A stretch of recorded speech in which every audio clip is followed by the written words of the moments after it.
It's all well to talk about Sharia theoretically, but we see now all around the world human rights abuses with people applying Sharia. What use is it if practically it doesn't seem to result in fairness? Well, I wish it was applied anywhere, but unfortunately, after colonialism, what did colonialism do? People say that we can't blame colonialism for everything, but what did colonialism do to the Middle East?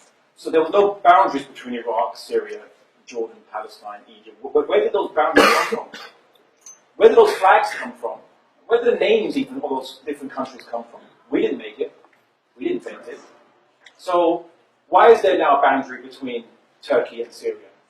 It is from the Treaty of Lausanne, which was signed due to the Allies imposing that as victory conditions after World War I. You didn't have all this strife between minority groups in the Middle East. You didn't have Sunni Shia wars. You didn't have any of that stuff. And yet now, after secularism, we all live wonderfully killing and shooting each other, unfortunately.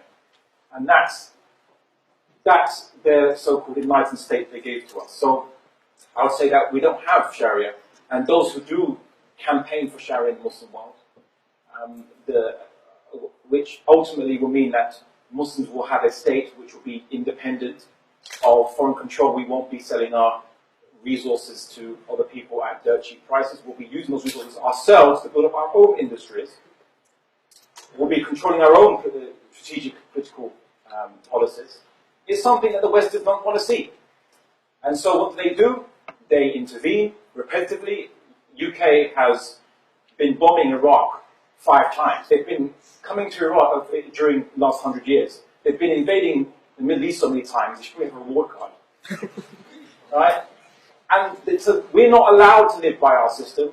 These puppet dictators are propped up by Western powers, so we don't even get a choice. And if you are campaigning to get a choice, if you're campaigning to have an independent state of Sharia which will liberate the Muslims, will give rights to Muslims, and protect the rights of non-Muslims in the region, and protect their holy places too, which are being destroyed right now, they call you an extremist.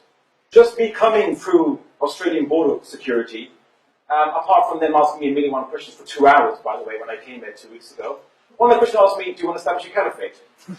So we're not in Australia. I have no intention of coming to Australia and imposing myself on the Australians. I mean, that's the same Australians haven't done for at least 100 years anyway. But they'll call me an extremist for merely wanting a caliphate state in the Middle East. Well, I'd like to endorse Abdullah's comments. I think what he's saying to you is really sensible. You're not an extremist, then?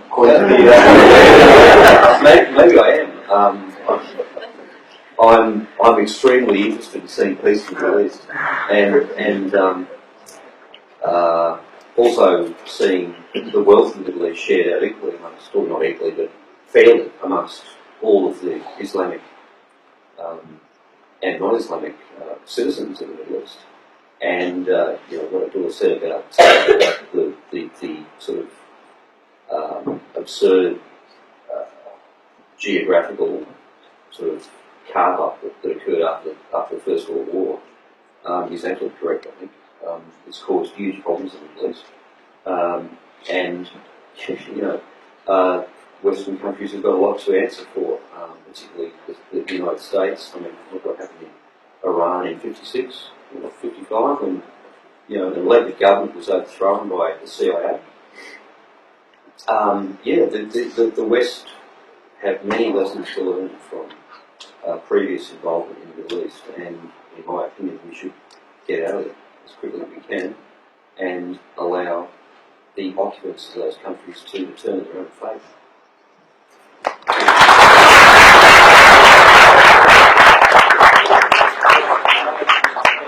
And also, if those people choose to be ruled by a Sharia system, particularly one that seems to accord with Sheikh Kabati's views about the way it works, well and good. Radicalised then.